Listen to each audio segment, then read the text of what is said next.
Kozhikode city police employees സഹകരണ സംഘം ഭരണസമിതി സസ്പെൻഡ് ചെയ്ത നടപടി ഹൈക്കോടതി സ്റ്റേ ചെയ്തു. ഭരണസമിതിയെ സസ്പെൻഡ് ചെയ്യാൻ സഹകരണ നിയമത്തിൽ വ്യവസ്ഥയില്ലെന്ന് ചൂണ്ടിക്കാട്ടിയാണ് കോടതിയുടെ നടപടി. വകുപ്പ് തല അന്വേഷണവുമായി ഭരണസമിതി സഹകരിക്കണമെന്നും കോടതി നിർദ്ദേശിച്ചു. വിഭീഷ് വിശദാംശങ്ങളുമായി. വിഭീഷ്, ഈ സഹകരണ സംഘം ഭരണസമിതി സസ്പെൻഡ് ചെയ്ത നടപടി എന്തെല്ലാം വാദങ്ങൾ ചൂണ്ടിക്കാട്ടിയാൽ പരിഗണിച്ചുകൊണ്ടാണ് ഇപ്പോൾ സ്റ്റേ ചെയ്തിരിക്കുന്നത് ഹൈക്കോടതി? സൈഫു, വകുപ്പ് തല അന്വേഷണം തുടരുന്നതിനിടെയാണ് കോഴിക്കോട് സിറ്റി പോലീസ് എംപ്ലോയീസ് സഹകരണ സംഘം ഭരണസമിതി പൂർണ്ണമായും പിരിച്ചുവിടുന്ന നടപടി ഉണ്ടായത്.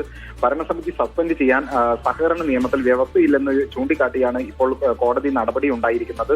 അതായത് സംഘത്തിന്റെ നിയമാവലിക്ക് വിരുദ്ധമായി മൾട്ടി ഡിവിഷൻ ചിട്ടികൾ നടത്തി സംഘത്തിന്റെ അംശാദായത്തിൽ നിന്നും മാറ്റിവെച്ച തുക വകമാറ്റി അനുവദനീയമായതിലും കൂടുതൽ തുക വായ്പ അനുവദിച്ചു. വായ്പ അനുവദിച്ചതിലും ചില ക്രമക്കേടുകളുണ്ടായി. ഭരണസമിതിയുടെ താല്പര്യത്തിനൊത്ത് മാത്രമാണ് സെക്രട്ടറി നിലകൊള്ളുന്നത് എന്നിവയടക്കം ചൂണ്ടിക്കാട്ടിയായിരുന്നു സഹകരണ സംഘം ഈ ഭരണസമിതിയെ പിരിച്ചുവിട്ടത്. തുടർന്ന് ഭരണസമിതി ഇതിനെതിരെ ഹൈക്കോടതിയെ സമീപിക്കുകയായിരുന്നു. മാത്രമല്ല, രാഷ്ട്രീയ പകപോക്കലാണ് ഈ ഭരണസമിതിയെ പിരിച്ചുവിടുന്നതിൽ എന്നതടക്കം ഭരണസമിതി ചൂണ്ടിക്കാട്ടിയിരുന്നു. തുടർന്നാണ് ഇപ്പോൾ ഹൈക്കോടതിയുടെ വിധി ഉണ്ടായിരിക്കുന്നത്.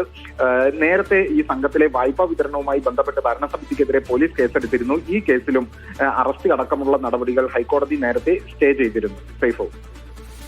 ശരി വിമേഷ്.